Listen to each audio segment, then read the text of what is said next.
All new at 6, erasing the stigma surrounding mental health in law enforcement. And tonight, ABC 15 is continuing the conversation on the common struggles officers face around the state.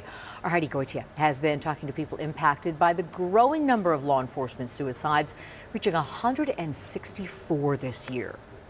164 is definitely a lot, but it's not the highest number we've seen in recent years. According to Blue Help, 247 law enforcement officers took their own life in 2019. So what is leading to this trend? Well, many people say there are a lot of factors involved, but perhaps the most damaging is the stigma associated with asking for help.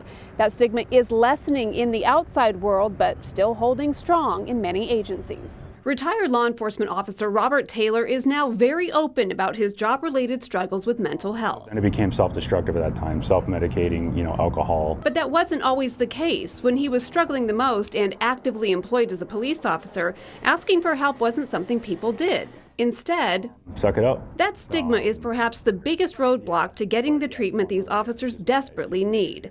A stigma some say comes from leadership, but also a stigma that is self-inflicted. The type of people that tend to get into the law enforcement profession are people who are strong, they're strong-willed, they are go-getters, they're the ones that are willing to run into the fire, they're willing to run into risky situations, and they're supposed to be the heroes.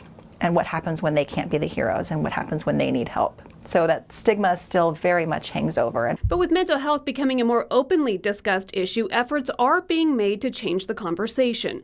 Mesa Police Chief Ken Koss spoke out in the days following Mitchell Winter's death. This job just shows us the worst of humanity sometimes, and I want you to know that we're here for you. And it's okay and it's expected that you reach out and then you ask for help. Ben Luschner with the Phoenix Police Sergeants and Lieutenants Association also says a shift is happening. We're getting much better. We have our members reaching out now. We have a culture shift going on within our department and also across the country, saying it's okay to need help. You're all human, we're all human. Others are taking the fight to lawmakers. Peoria residents Patrick and Terry Caserta lost their son to suicide in 2018. He was training to be a Navy SEAL and had been bullied in his squadron. According to the Marshall Project, nearly 20% of law enforcement officers have a military background. Did it surprise you at all to learn that Officer Winters had been in the military? No. Making that percentage of officers even more likely to suffer from PTSD and subsequent thoughts of suicide. In honor of their son, the Casertas wrote the Brandon Act, a bill dedicated to providing confidential mental health treatment for servicemen and women. It received local bipartisan support from Congresswoman Debbie Lesko and Senator Mark Kelly. Since its introduction, progress in Washington was slow moving. Right as we're talking right now, someone in the military on active duty has taken their life, and nothing's being done. Nothing. But earlier this month, a milestone, the Brandon Act passed the Senate and is now awaiting the president's signature. You need something to keep somebody alive. That's where the Brandon Act comes in. It's a universal life-saving tool. Until new agency protocols are in place, Robert is asking those in leadership roles to step up and those still pushing the stigma, Quit.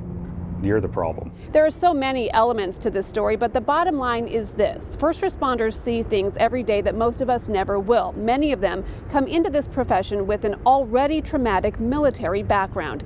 Help is available to these officers, whether within their department or from outside sources, and we have posted a list of these on our website, abc15.com. In Phoenix, Heidi Goitia, ABC 15, Arizona.